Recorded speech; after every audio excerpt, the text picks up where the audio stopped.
आकाशवाणी औरंगाबाद केंद्राच्या दुपारी 1च्या बातमीपत्रात मी वैभवी जोशी आपलं स्वागत करते.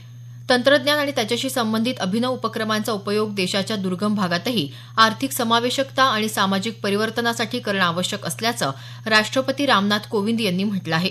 राष्ट्रपतींनी आज दूरदृश्य संवाद प्रणालीच्या माध्यमातून डिजिटल इंडिया पुरस्कार 2020 प्रदान केले त्यावेळी ते बोलत होते. आत्मनिर्भर भारत बनण्यासाठी तंत्रज्ञानाची महत्त्वाची भूमिका असून डिजिटल समावेशाने आपलं जीवन अधिक सोपं झालं असल्याचं राष्ट्रपतींनी नमूद केलं. डिजिटल इंडियाच्या संकल्पनेच्या अनुषंगानं प्रथमच डिजिटल इंडिया पुरस्कारांची संपूर्ण प्रक्रिया नामांकनापासून ते अंतिम पुरस्कार सोहळ्यापर्यंत ऑनलाईन पार पडली. ई गव्हर्नन्समध्ये नवसंशोधन आणि सरकारी सेवा वितरण यंत्रणेच्या डिजिटल परिवर्तनाला प्रोत्साहन देण्यासाठी हे पुरस्कार प्रदान केले जातात. ब्रिटनहून येणाऱ्या आणि ब्रिटनला जाणाऱ्या विमान वाहतुकीवरचे निर्बंध केंद्र सरकारनं 7 जानेवारीपर्यंत वाढवले आहेत. ब्रिटनमध्ये कोरोना विषाणूचा नवा प्रकार आढळल्याच्या पार्श्वभूमीवर हा निर्णय घेण्यात आला आहे. यापूर्वी ही विमानसेवा 31 डिसेंबरपर्यंत स्थगित करण्यात आली होती. ही मुदत आता वाढवण्यात आली आहे. दरम्यान देशात या नव्या विषाणूचे 20 रुग्ण आढळले आहेत. रचना बदललेल्या नव्या विषाणूविरोधातही लस प्रभावी ठरेल असा विश्वास केंद्रीय आरोग्य मंत्रालयानं व्यक्त केला आहे. सध्या तयार होत असलेल्या लसी नव्या प्रकारच्या कोरोना विषाणूचा प्रादुर्भाव रोखण्यासाठी उपयुक्त ठरणार नसल्याचे कुठलेही पुरावे नाहीत असं मुख्य वैज्ञानिक सल्लागार के. विजय राघवन यांनी सांगितलं. कोरोना विषाणू प्रतिबंधाबाबतचे नियम 31 जानेवारी 2021 पर्यंत कायम ठेवण्याचा निर्णय राज्य सरकारनं घेतला आहे. या संदर्भात राज्य सरकारनं आज मार्गदर्शक सूचना जारी केल्या. याआधी प्रतिबंधित क्षेत्रासाठी लागू केलेले नियम 31 जानेवारीपर्यंत कायम राहणार आहेत. देशात कोविड रुग्ण बरे होण्याचं प्रमाण आता 95.99% पोहोचलं आहे. काल 26,000हून अधिक रुग्ण बरे झाले असून आतापर्यंत 98,34,000 रुग्ण कोरोना विषाणूमुक्त झाले आहेत. काल नव्या 20,500 रुग्णांची नोंद झाली. त्यामुळे देशातली एकूण रुग्णसंख्या 1,02,00,000 इतकी झाली आहे.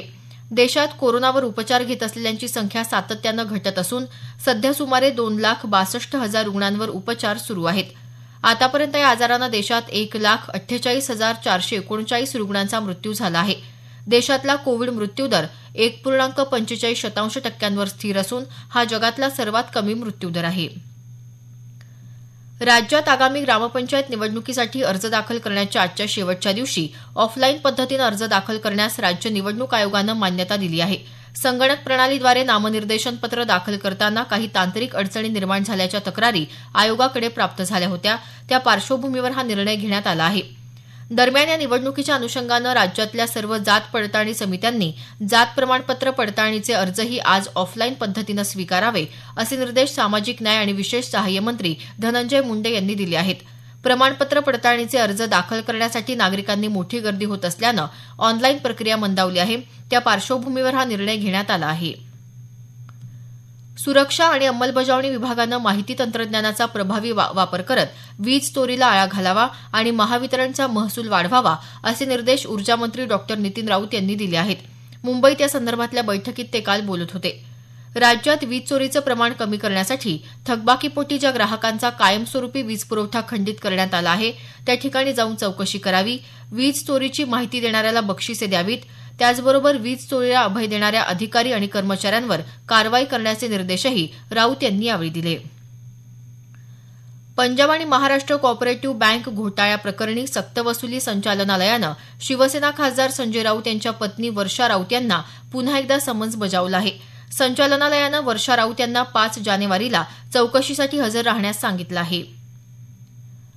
औरंगाबाद जिल्ह्यातल्या ग्रामीण भागातही उद्या 31 डिसेंबर आणि परवा 1 जानेवारी असे 2 दिवस रात्री 11 ते सकाळी 6 वाजेपर्यंत संचारबंदी लागू करण्यात आली आहे. जिल्हाधिकारी सुनील चव्हाण यांनी याबाबतचं परिपत्रक जारी केलं आहे.